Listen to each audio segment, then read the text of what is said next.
Usually, knowledge is great. It helps you achieve a lot of things, and the more you have, the better off you are, the more equipped you are to deal with life.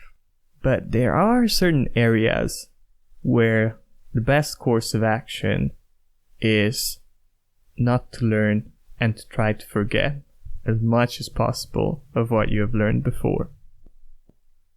Hello and welcome to Valiant Growth, the podcast that empowers you to earn self-esteem, build amazing relationships, and achieve freedom through radical personal development.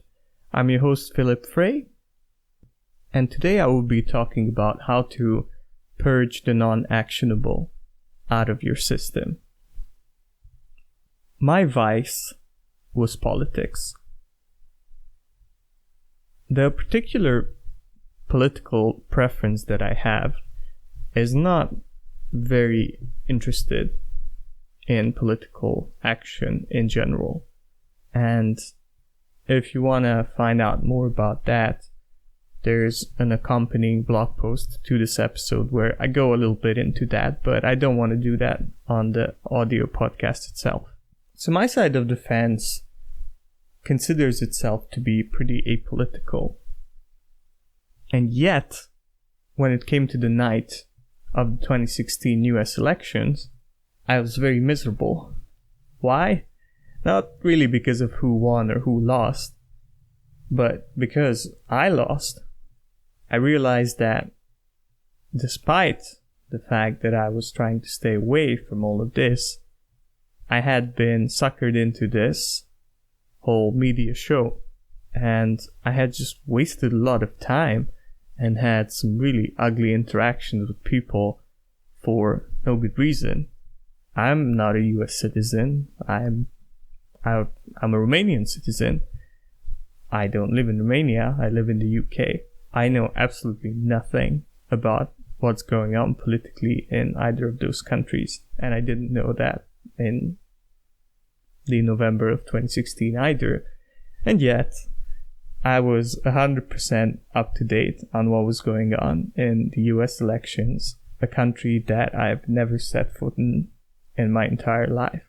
Not only that, but so many of my conversations led nowhere because what I thought to be apolitical was simply another form of niche political. So instead of talking about, oh, you should vote for this and that, I was talking about why you shouldn't vote.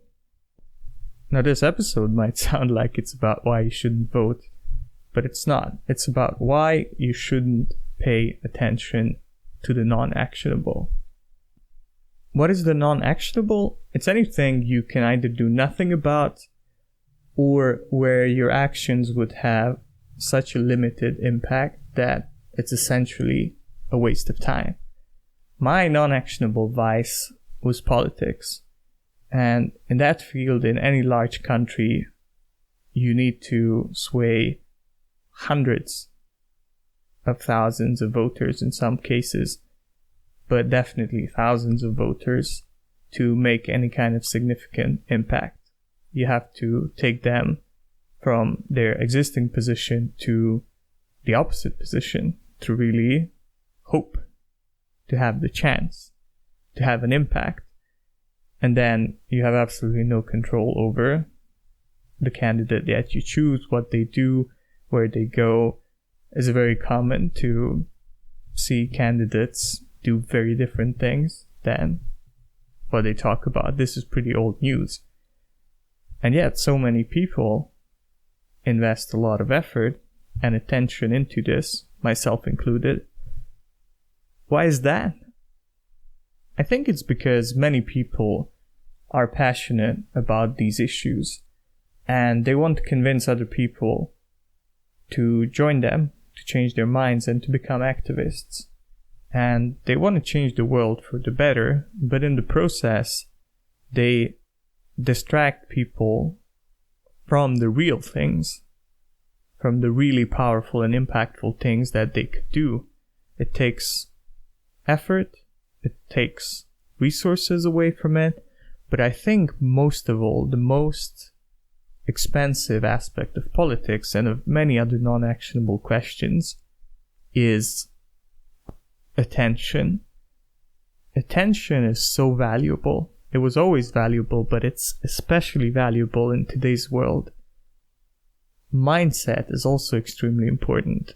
I firmly believe that if you're trying to do things that are aggressively and significantly outside of the field of your control, you're trying to change what other people do, that kind of mindset makes it really, really difficult to switch from that to looking at what can I do? How can I change things? I have never seen a person who has combined the two successfully. I think there's a paradoxical truth here that if you really want to have impact on the world, the first step that you must take is not to try to have impact in the world. If you're looking for big changes, you need to have an extremely strong foundation to build upon. You're gonna need resources. You're gonna need a lot of personal development skills, such as communication, being productive, well organized, task management, goal management, a really great attitude, and very good relationships, an extensive and strong network of relationships. And all of those things take a lot of personal work, which you're not doing if you set out as a young man to change the world. If we think about politics, but anything else, really, any of the big issues that we face on a larger scale, the real decisions, the real influence is usually older people who have all of the things that I've listed before. Those are the people moving things, changing things in whatever direction. The people who don't have those skills are the ones holding the signs on the street or making YouTube videos in today's world. Here's the acid test that really helped my thinking. That night, I was in the bathtub thinking about this, and I said, let's make a list of things that could happen tomorrow that would really impact my life, that I would be very happy about. Let's make a list of these things. It doesn't matter if I have to do them or someone else has to do them, just what can I wake up to tomorrow that will really make my life better? And what I found is that anything related to government was not in the top 20 of that list. There are dozens and dozens of personal things that I would much rather have than the changes that the particular political preference that I have is trying to achieve. Let me give you an example. I'm not a big fan of taxation. I don't think that government spending money is typically effective. So let's play out this scenario. How much can taxes really increase? Let's say that I stay away from politics, and because my influence is missing, taxes double all of a sudden. So instead of having a tax burden of 25%, it suddenly is 50%. So that would mean that instead of keeping 75% of what I earn, I only keep 50%, which is a 1/3 reduction, 33% reduction. Well, here's the thing. I could, with relative ease, over a few years, double my income. That would negate that effect. Or I could increase my income tenfold. It's not unusual. A lot of people do it over a decade, over some time. So at the end of the day, I could spend a decade lobbying to reduce taxes, or I could learn how to earn more. One of those things, I would have to be reliant on thousands of people to achieve, and my potential success, the probability of me changing it or me having a significant impact is very low. The other one, it's basically guaranteed. As long as anybody puts in the effort, I think that they can increase their income significantly. 10 times, 100 times. That's not unrealistic to say. And nobody really has to contribute to that. If you build the skills and you keep learning, you make your mistakes and you get better and better, it's gonna happen. You're not dependent on any one particular person to achieve that, or you're not dependent on changing the mind of someone completely, other than maybe convincing them to buy from you. Alternatively, you can learn how taxation works and do something that reduces your personal taxes significantly. That's not very hard. And then you can give that to everybody that you care about. You can spread that knowledge and have an impact. Hell, if this is your life mission, you can become an accountant and do it for hundreds of people and have a guaranteed impact.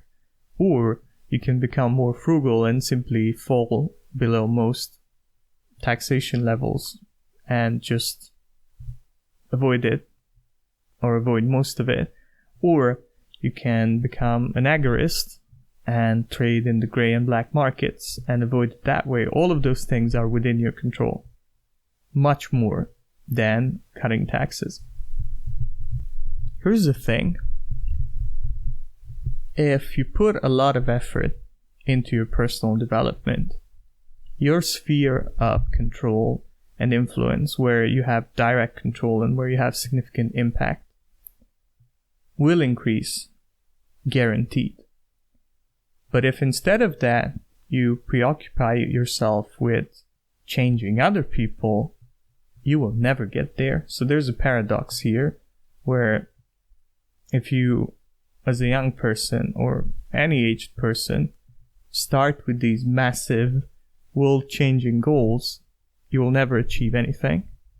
Whereas everybody who's changing something major in the world today has started from the personal level, from the how can I get better, how can I become more influential, how can I get more resources and have a greater impact that way, how can I build a platform where I can be heard. All sorts of things that are within their personal control. So my solution was to block politics entirely. I just got rid of it. It's so tempting at times that I just can't be around it. So it flows in from all over the internet, and I've blocked all of the channels. I go on Facebook, somebody's posting political stuff, and it can be mainstream, non-mainstream, doesn't matter. I will unfollow them. Simply because I I kind of don't want to get that, and we're still friends, it's still okay. I don't want everybody to be apolitical, absolutely, and that's the only way, but I want to have no part in it. And I've disconnected myself from it, and when I feel the temptation, I catch it, and I go back to doing things that matter to me, that have an impact to me. And I give you the same challenge. Identify the things where you're clamoring to change other people instead of yourself. And then disconnect from those things. You will achieve so much more this way. Thank you for listening, and I dare you to drop the non-actionable today.